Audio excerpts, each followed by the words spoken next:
नमस्कार साथियों, आज हम आ गए फिर से धान की फसल पे, धान के खेत पे। आपको बताना चाहूँगा कि आज हम बात करेंगे धान में फफूंदजनक रोग के बारे पे।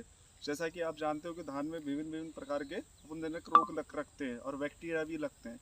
जैसे कि आपको बता दूं, सबसे पहले जो लगता है धान में ब्लास्ट। ब्लास्ट समझते हो ना? ब्लास्ट जो होता है पत्ते पे, जैसे आपको दिखाता हूँ मैं पत्तों पे कि कैसे धब्बे नुमा आकार के आ जाते हैं। ब्लास्ट देखिए, ये जैसे कर रहे हैं, ये जैसे दिख रहे हैं ना पत्ते, उस आधार पे एक आँख की आकृति का बन जाता है, तो वो ब्लास्ट हो जाता है, तो ब्लास्ट कहलाता है। और ब्लास्ट हमारे आता कैसे, आपको बताना चाहूँगा। ब्लास्ट ज़्यादा ठंडा, जैसे मौसम ज़्यादा ठंडा हो जाता है, इस वजह से भी ब्लास्ट आ जाता है।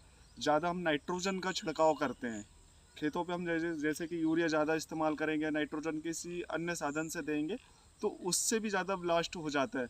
और ज़्यादा नमी होने, जड़ तो नमी रहती है लेकिन पौधे भी ज़्यादा ऊपर तक नमी हो जाते हैं, इस वजह से ब्लास्ट हो जाता है धान के खेतों पे। तो बहुत ही सावधानी रखनी चाहिए ब्लास्ट को रखने के लिए। अपने को धान के खेत पे देखना चाहिए कि भाई ज़्यादा नाइट्रोजन तो हम दिए नहीं है, ज़्यादा ठंडा मौसम तो नहीं है। फिर उस हिसाब से दिन में एक बार कम से कम खेत को आके मॉनिटरिंग करना चाहिए, जिससे हमको पता चले कि खेत पे क्या स्थिति है। और जैसा कि आपने देखा होगा, इसके बाद सीड ब्लाइट आती है, लिप ब्लाइट आती है।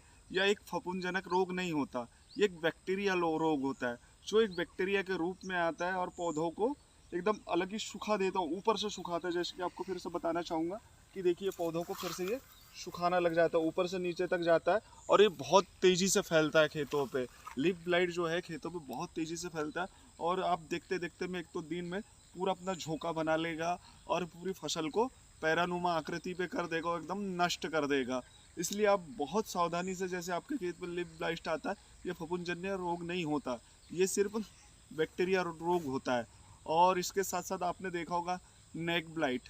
नेक ब्लाइट जो होता है वो पौधे की जो नोक जो होती है, धान के पौधों की जो ऊपर की जो नोक होती है, आपको बताना चाहूँगा, फिर से दिखाता हूँ आपको। ये जो नोक है धान के पौधों की, ये जो नोक से ऊपर से नीचे जाती है, जिससे कि वो नेक ब्लाइट होता है, ऊपर से नीचे जाती है और पौधों को जड़ से ख़त्म कर देती है।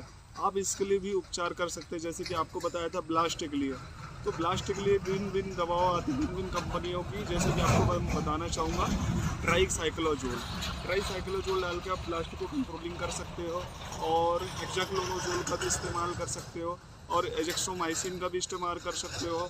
और इसके साथ साथ आप, जैसे आपको बताया था लिप ब्लाइट एक बैक्टीरिया जनिक रोग होता है, इस पे स्ट्रेप्टोमाइसिन का इस्तेमाल किया जाता है, और उसके साथ साथ एक फंगिसाइड देना पड़ता है, जिस वजह से ये कंट्रोल होता है। जैसे नेक ब्लाइट पे आप ट्राइसाइक्लोजोल भी दे सकते हो, टूबेकेनाजोल भी दे सकते हो। ये विभिन्न दवाओं से आप अपने धान की फसल को कंट्रोल कर सकते हो।